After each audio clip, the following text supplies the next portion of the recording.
मैं डॉक्टर रमेश कुमार शुक्ला कक्षा 10 के छात्रों का पुनः एक बार स्वागत करते हैं लेक्चर 8 में। कल हमने आपको धनुष भंग के रचयिता गोस्वामी तुलसीदास की कुछ चौपाई और दोहे की व्याख्या आपके सम्मुख प्रस्तुत किया था। शेष की व्याख्या आज मैं प्रस्तुत करने जा रहा हूं। ध्यान दीजिए। रामई प्रेम समेत लख सखिन समीप बुलाए, सीता मातु स्नेह बस वचन कहाँ बिलखाए।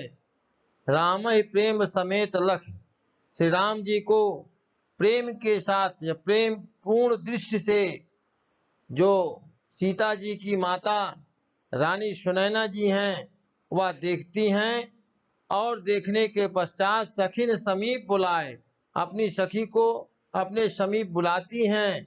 सीता मातु स्नेह बस, सीता जी की माता रानी सुनैना स्नेह के वशीभूत होने के कारण वचन कहाँ बिलखाए, बहुत आकुल व्याकुल होकर के वह वचन बोल रही हैं। सख सब कौतुक देख निहारे, जेव कहावत हितु हमारे। हे सखी, यहाँ पे जो बहुत सारे लोग इस धनुष भंग को कौतुकता पूर्वक देखने के लिए उपस्थित हुए हैं, जो हमारे हितैषी कहलाते हैं। कौन बुझाए कहाँ गुरु पाई, कोई जा करके गुरु विश्वामित्र को समझा करके या नहीं कह पा रहा है ये बालक असहट भल नाही, कि अभी ये तो बालक हैं, इनके लिए इस प्रकार का हट करना उचित नहीं है।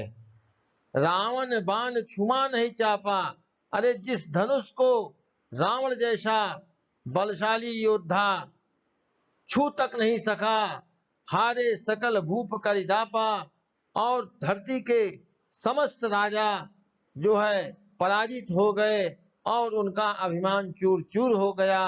सो धन राजकुमार कर देहि, उस धनुष को भला ये राजकुमार जिनका शरीर और जिनके हाथ बहुत ही कोमल हैं, भला वो कैसे उठाएंगे। बाल मराल की मंदर ले ही, अरे कहीं मंदराचल पर्वत को हंस का बच्चा उसे उठा सकता है? ये हंस के बच्चे के समान है। हे सखी, भूप सयानप सकत सिरानी, ऐसा लगता है मानो जैसे राजा की संपूर्ण जो बुद्धि है, सयानापन है, वह सब नष्ट हो गया है।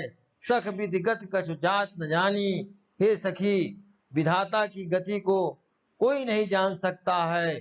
बोली चतुर सखी मृदुबानी, इस प्रकार से जो चतुर सखी थी वह कोमल वाणी में बोलती है, समझाती है रानी सुनैना को, और समझाते हुए कह रही है, तेजवंत लख गनी न रानी, हे रानी, तेजवंत को, तेजस्वियों को कभी छोटा नहीं गिनना चाहिए या कभी छोटे में लघु में उनकी गणना नहीं करनी चाहिए। कहाँ कुंभज, कहाँ सिंधु अपारा, कहाँ घड़े से उत्पन्न हुए अगस्त ऋषि, और कहाँ इतना अपार सागर जिसको उन्होंने सोख्यो सुजस सकल संसारा, संपूर्ण सागर को सोख लिया था, ग्रहण कर लिया था और अपने यश से पूरे संसार को यशमय कर दिया था। रवि मंडल देखत लघु लागा, हे रानी सुनैना, देखिए सूर्य मंडल देखने में कितना छोटा दिखाई देता है, किंतु उदय तास त्रिभुवन तम भागा, लेकिन उसके उदित होते ही तीनों लोकों से अंधकार भाग जाता है। ऐसा मान करके आपको यह विश्वास करना चाहिए कि ये भले देखने में छोटे दिखाई दे रहे हैं, इनके हाथ कोमल दिखाई दे रहे हैं, लेकिन निश्चित रूप से इस धनुष को भंग करेंगे। धन्यवाद बच्चों। आगे की बात हम अगली काव्य पंक्तियों में बताएंगे।